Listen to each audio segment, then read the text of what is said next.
निर्वाण दीक्षा के अंतर्गत विद्या कला का शोधन।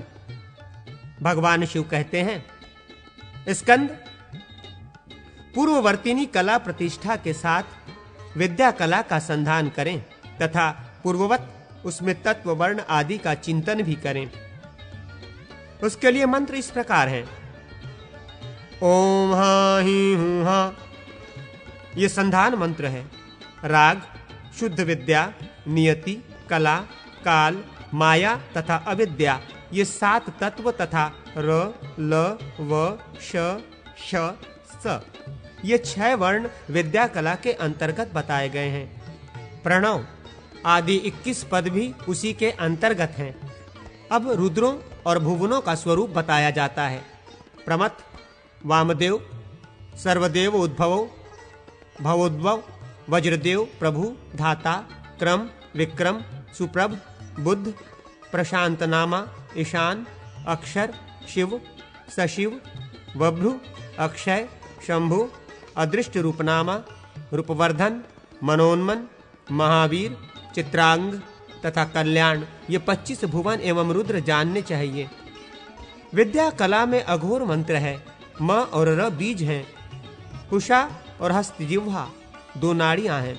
व्यान और नाद ये 2 प्राणवायु हैं। एकमात्र रूप ही विषय है। पैर और नेत्र 2 इंद्रियां हैं। शब्द, स्पर्श तथा रूप ये 3 गुण कहे गए हैं। सुषुप्ति अवस्था है और रुद्रदेव कारण है। भुवन आदि समस्त वस्तुओं को भावना द्वारा विद्या के अंतर्गत देखें। इसके लिए संधान मंत्र है। ओम हूं है हा। तत्पश्चात रक्तवर्ण एवं स्वस्तिक के चिन्ह से अंकित त्रिकोणाकार मंडल का चिंतन करें। शिष्य के वक्ष में ताड़न, कलापाश का छेदन, शिष्य के हृदय में प्रवेश, उसके जीव चैतन्य का पाश बंधन से वियोजन तथा हृदय प्रदेश से जीव चैतन्य एवं विद्या कला का आकर्षण और ग्रहण करें।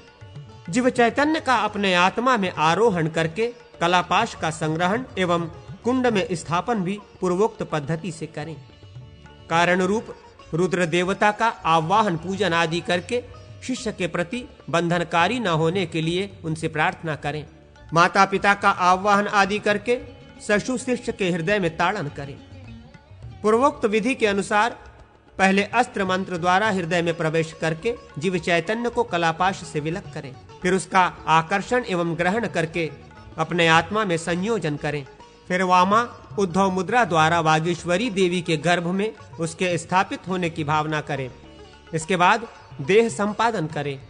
जन्म, अधिकार, भोग, लय, स्रोत शुद्धि, तत्व शुद्धि, निशेष, मलकर्मादि के निवारण, पाश बंधन की निवृत्ति एवं निष्कृति हेतु स्वाहांत अस्त्र मंत्र से 100 आहुतियां दें।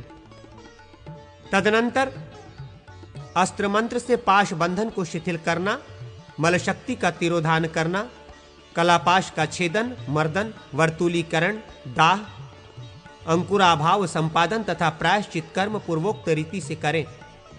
इसके बाद रुद्रदेव का आवाहन, पूजन एवं रूप और गंध का समर्पण करें। उसके लिए मंत्र इस प्रकार है। ओम हा रूप गंधौ शुक्लम रुद्रम ग्रहाण स्वाहा। शंकर जी की आज्ञा सुनाकर कारण स्वरूप रुद्रदेव का विसर्जन करें। इसके बाद जीव चैतन्य का आत्मा में स्थापन करके उसे पाश सूत्र में निवेशित करें। फिर जलबिंदु स्वरूप उस चैतन्य का शिष्य के सिर पर न्यास करके माता पिता का विसर्जन करें। तत्पश्चात समस्त विधि की पूर्ति करने वाली पूर्णाहुति का विधिवत हवन करें। विद्या में ताड़न आदि कार्य पूर्वोक्त विधि से ही करना चाहिए। अंतर इतना ही है कि उसमें सर्वत्र अपने बीज का प्रयोग होगा। ये सब विधान पूर्ण करने से विद्या कला का शोधन होता है।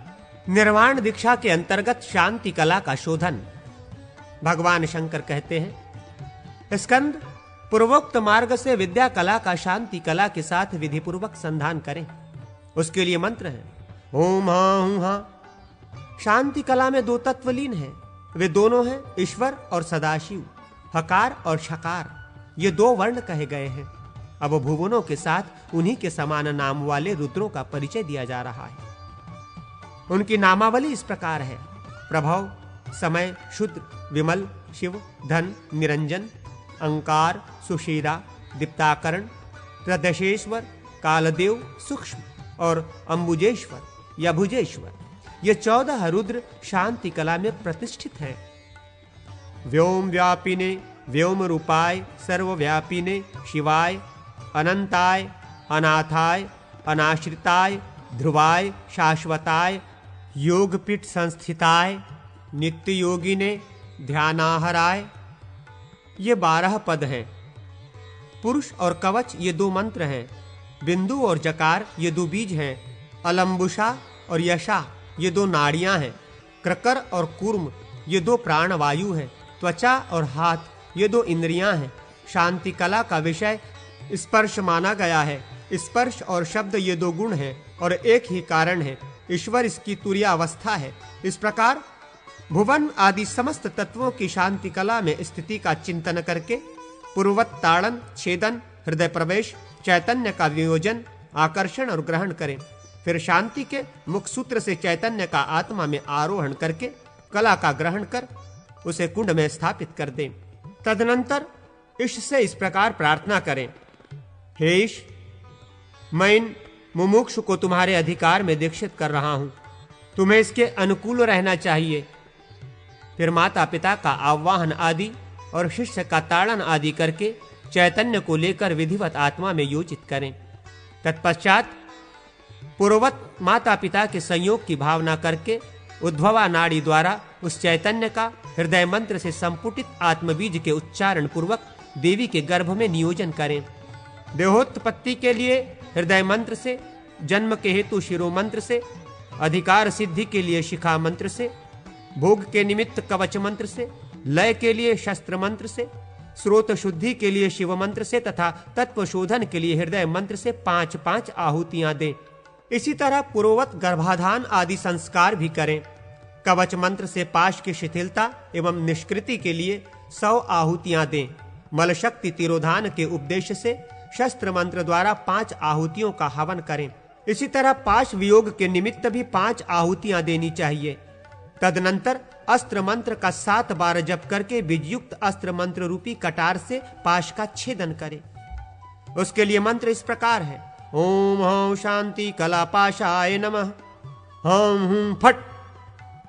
इसके बाद पाश का विमर्दन तथा वर्तुलीकरण पूर्ववत अस्त्र मंत्र से करके उसे धृत से भरे हुए श्रुव में रख दें और कला संबंधी अस्त्र मंत्र द्वारा उसका हवन करें।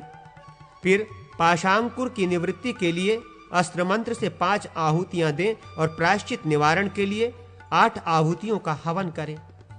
मंत्र इस प्रकार है, ओम हस्त्रायु पट। फिर हृदय मंत्र से ईश्वर का आवाहन करके पूजा तर्पण करने के पश्चात उन्हें विधि पूर्वक शुल्क समर्पण करें। मंत्र इस प्रकार है, ओम ईश्वर बुद्ध अहंकारो शुक्लम स्पृहाण स्वाहा। इसके बाद ईश्वर को शिव की ये आज्ञा सुनावे, ईश्वर, इस पशु के सारे पाश दग्ध हो गए हैं, अब तुम्हें इसके लिए बंधनकारक होकर नहीं रहना चाहिए। यूं कहकर ईश्वर देव का विसर्जन करें और रौद्री शक्ति से आत्मा को नियोजित कर दें। जैसे ईश ने चंद्रमा को अपने मस्तक पर आश्रय दे रखा है, उसी प्रकार शिष्य के जीवात्मा को गुरु अपने आत्मा में नियोजित करे।